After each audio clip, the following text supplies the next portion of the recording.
Hello and जोहार सभी को। तो कैसे हैं आप सब? आई होप कि आप सभी अच्छे होंगे। तो चलिए ज़्यादा बात ना करते हुए मुद्दे पर आते हैं। तो आज हम लोग जाने वाले हैं एक रिसेप्शन पार्टी में, यानी कि हो में जिसको आंधी या फिर बाला बोला जाता है, ठीक है। तो ये रिसेप्शन मेरी भाभी के भैया भाभी दोनों का होने वाला है। और आज हुआ क्या कि सब लोग रेडी हो चुके थे और तब तक गाड़ी भी आ गया था और हम ही रेडी नहीं थे। तो इसलिए हम भाभी लोग को बोल दिए कि आप लोग पहले चल जाओ और हम और भाई बाद में हम लोग बाइक में चल जाएंगे। तो इसीलिए हम लोग बाद में चल जाते हैं बाइक में। और मेरा तो आप लोग जानते ही हैं कि मुझे अगर कहीं जाना है उसके लिए अगर मैं रेडी हो रही हूँ और उसका मैं ट्रांजिशन शूट ना करूँ, ऐसा तो पॉसिबल है ही नहीं। तो इसलिए मैं अब यहाँ पर देखिए उसका एक ट्रांजिशन रील शूट कर लेती हूँ। बट इस टाइम पर मैं ज़्यादा अच्छे ट्रांजिशन रील्स नहीं शूट कर पाई क्योंकि मुझे जाना भी था और हम लोग को लेट हो रहा था ना, तो इसलिए ज़्यादा शूट नहीं हो पाया।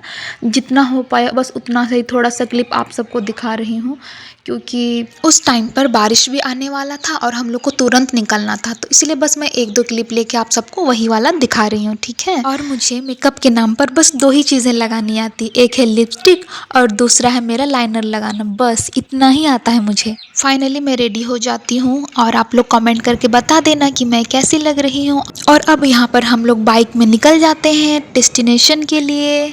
तो अब यहाँ पर हम लोग और थोड़ी ही देर में पहुँचने वाले हैं। तो फाइनली आ गया हमारा डेस्टिनेशन और यहाँ पहुँच के सबसे पहले हमें नाश्ता पानी दिया जाता है। और यहाँ का रिसेप्शन वेन्यू देखिए गाइस, कितना सही लग रहा था। आज तक तो मैंने कभी ऐसा वाला नहीं देखा था।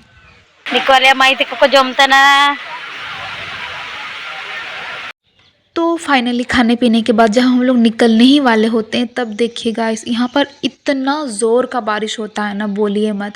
तो सब लोग यहीं पर आके बैठ जाते हैं क्योंकि कहीं कोई जा ही नहीं पाएगा ना इतना बारिश में। तो हम लोग सभी को यहाँ पर वेट करते हैं बारिश के बंद होने का।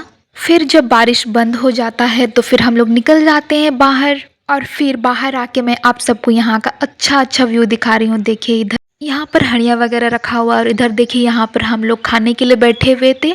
और इधर देखिए उसके बाद यहाँ का घर, मेरी भाभी के मायके वाला घर प्लस रिसेप्शन वाला घर, देख लीजिए कितना सही लग रहा है ना। उन लोगों ने कितने अच्छी तरह से डेकोरेट करके रखा हुआ है घर को। तो तभी वाला जो व्यू था वो मैंने दूर से लिया हुआ था, तो ये मैंने सामने से इसका क्लोजअप व्यू लिया हुआ है, देख लीजिए आप लोग। यहाँ पर बहुत सारे लोग आपको नहीं दिख रहे क्योंकि सब लोग खाने के लिए बैठे हुए हैं। फिर जब जगह खाली हो जाता है तो फिर हम लोग भी आ जाते हैं खाने के लिए।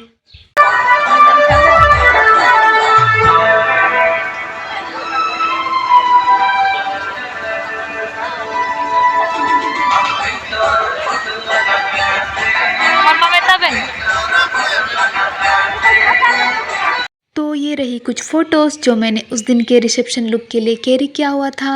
और वैसे भी उस दिन मैं ज़्यादा फ़ोटोज़ नहीं ले पाई थी क्योंकि उस दिन मेरा फ़ोन ही बार बार डेड हो रहा था। और हाँ, मैं तो पूछना ही भूल गई कि बाला में और क्या क्या होता है, क्योंकि हम लोग तो लड़के वालों की तरफ से थे ना, तो मुझे लगा कि जब साड़ी और गिफ्ट वगैरह दिया जाएगा तब शायद बाला में आए हुए लोगों के साथ इंट्रोडक्शन कराया जाएगा, बट ऐसा कुछ भी नहीं हुआ। आई थिंक उस दिन बहुत ज़्यादा बारिश भी हुआ ना, और उन लोगों का ऑलरेडी बहुत ज़्यादा लेट हो चुका था। जितने अच्छे तरीके से ये प्रोग्राम होना चाहिए था उतने अच्छे तरीके से तो नहीं हुआ, बट कोई नहीं, फिर भी अच्छा ही हुआ। तो बाला में और क्या क्या होता है, जिनको जिनको पता है आप लोग कमेंट करके बता दीजिए।